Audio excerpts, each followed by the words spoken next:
नमो भगवते वासुदेवाय नमः। आप सभी का मेरे YouTube चैनल भक्ति सागर में पुनः स्वागत है। आज के अपने इस वीडियो में हम कार्तिक मास के 16वें अध्याय का महात्म्य सुनेंगे।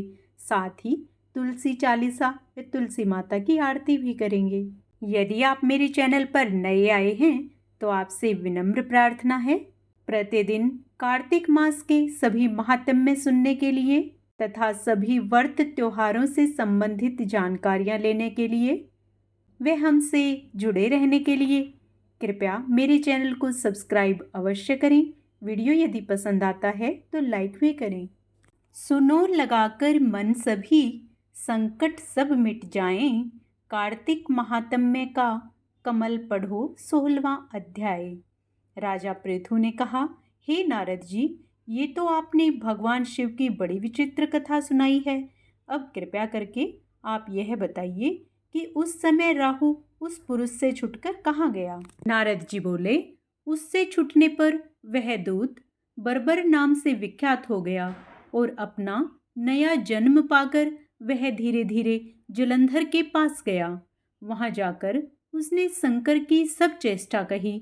उसे सुनकर दैत्यराज ने सब दैत्यों को सेना द्वारा आज्ञा दी। कालनेमी और शुंभ निशुंभ आदि सभी महाबली दैत्य तैयार होने लगे। एक से एक महाबली दैत्य करोड़ों करोड़ों की संख्या में निकल युद्ध के लिए जुट पड़े। महाप्रतापी सिंधु पुत्र शिवजी से युद्ध करने के लिए निकल पड़ा। आकाश में मेघ छा गए और बहुत अपशकुन होने लगे। शुक्राचार्य और कटे सिर वाला राहु सामने आ गए। उसी समय जलंधर का मुकुट खिसक गया, परंतु वह नहीं रुका। उधर इंद्रादिक सब देवताओं ने कैलाश पर शिवजी के पास पहुंचकर सब वृत्तांत सुनाया और यह भी कहा कि आपने जलंधर से युद्ध करने के लिए भगवान विष्णु को भेजा था। वह उसके वशवर्ती हो गए हैं और विष्णु जी लक्ष्मी सहित जलंधर के अधीन हो उनके घर में निवास करते हैं। अब देवताओं को भी वहीं रहना पड़ता है। अब वह बलि सागर पुत्र आपसे युद्ध करने आ रहा है, अतएव आप उसे मारकर हम सबकी रक्षा कीजिए। यह सुनकर शंकर जी ने विष्णु जी को बुलाकर पूछा, हे ऋषिकेश, युद्ध में आपने जलंधर का संहार क्यों नहीं किया और वैकुंठ छोड़ आप उसके घर में कैसे चले गए। यह सुन विष्णु जी ने हाथ जोड़कर नम्रतापूर्वक भगवान शंकर से कहा, उसे आपका अंशी और लक्ष्मी का भ्राता होने के कारण मैंने उसे नहीं मारा है। यह बड़ा वीर और देवताओं से अजेय है। इसी पर मुग्ध होकर मैं उसके घर में निवास करने लगा हूँ। विष्णु जी के इन वचनों को सुनकर शंकर जी हंस पड़े और उन्होंने कहा, हे विष्णु, आप यह क्या कहते हैं। मैं उस दैत्य जलंधर को अवश्य मारूंगा।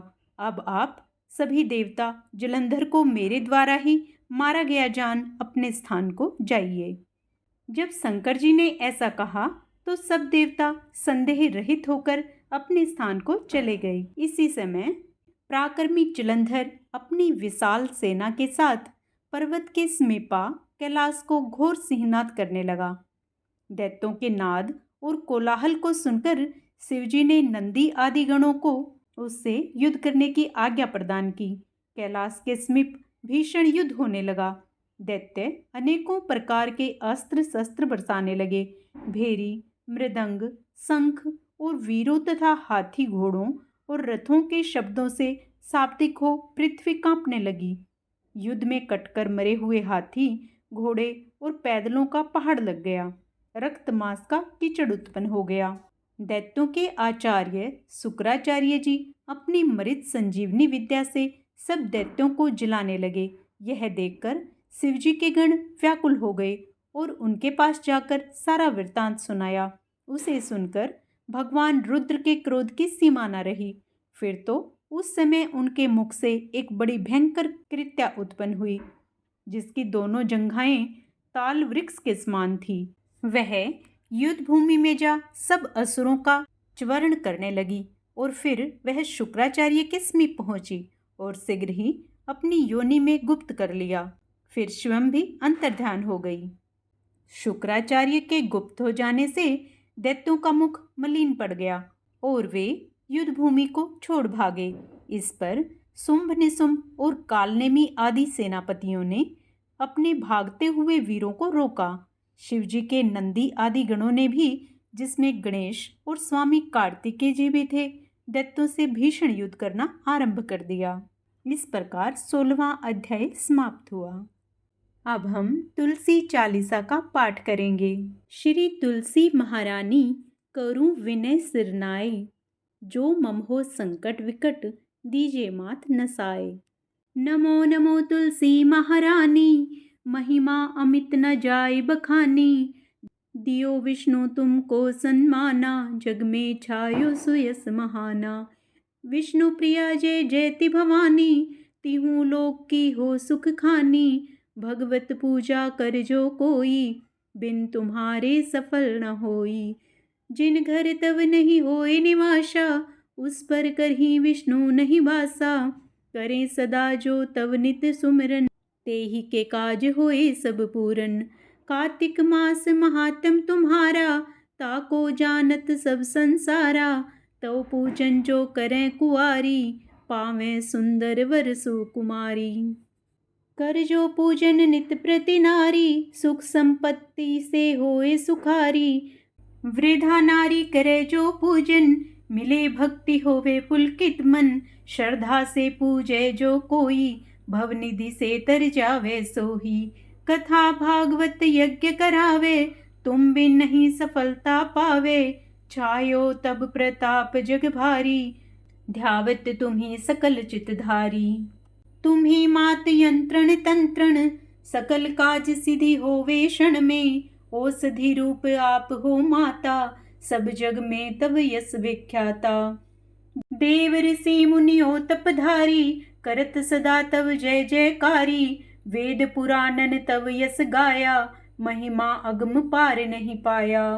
नमो नमो जय जय सुख कारिणी, नमो नमो जय दुख निवारिणी। नमो नमो सुख संपत्ति देनी, नमो नमो अघ काटन छेनी। नमो नमो भक्तन दुख हरनी, नमो नमो दुष्टन मद छेनी। नमो नमो भव पार उतारिणी, नमो नमो परलोक सुधारिणी। नमो नमो निज भक्त उबारिणी, नमो नमो जन काज संवारिणी। नमो नमो जय कुमति नसावनी, नमो नमो सुख उपजावनी। जयति जयति जय तुलसी माई, ध्याऊं तुमको शीस नवाई। निज जन जानी मोहि अपनायो, बिगड़े कार्य आप बनाओ। करूं विनय में मात तुम्हारी, पूर्ण आशा करूं हमारी। शरण चरण कर जोरी मनाऊं, निस दिन तेरे ही गुण गाऊं। करहूं मात यह अब मोह पर दाया, निर्मल होए सकल मन काया। मांगू मात यह वर दीजे, सकल मनोरथ पूर्ण कीजे। जनु नहीं कुछ नेम अचारा, क्षमहु मात अपराध हमारा। 12 मास करे जो पूजा, ते ही सम जग में और नहीं दूजा। प्रथम ही गंगा जल मंगवावे, फिर सुंदर स्नान करावे। चंदन अक्षत पुष्प चढ़ावे, धूप दीप नैवेद्य लगावे। करे आचमन गंगा जल से, ध्यान करे हृदय निर्मल से। पाठ करावे फिर चालीसा की, स्तुति करे मात तुलसा की। यह विधि पूजा करे हमेशा, ताकि तन नहीं रहे कलेशा। करे मास कार्तिक का साधन, सोवे नित पवित्र सिद्ध हुई जाही। है यह कथा महासुखदाई, पढ़े सुने सो भव तर जाई। तुलसी मैया तुम कल्याणी, तुम्हारी महिमा सब जग जानी। भाव न तुझे माँ नित ध्यावे, गा गा कर माँ तुझे रिझावे। यह तुलसी चालीसा पाठ करे जो कोई, गोविंद सो फल पावहीं जो मन इच्छा होई। अब हम सब मिलकर विष्णु भगवान की प्रिया तुलसी माता की आरती करेंगे। तुलसी महारानी नमो नमो, हरि की पटरानी नमो नमो। तुलसी महारानी नमो नमो, धन तुलसी पूर्ण तप कीन्हो, सालिग्राम पटरानी। जाके पत्र मंजरी कोमल, श्रीपति कमल चरण लपटानी। धूप दीप नैवेद्य आरती, पुष्पन की वर्षा बरसानी।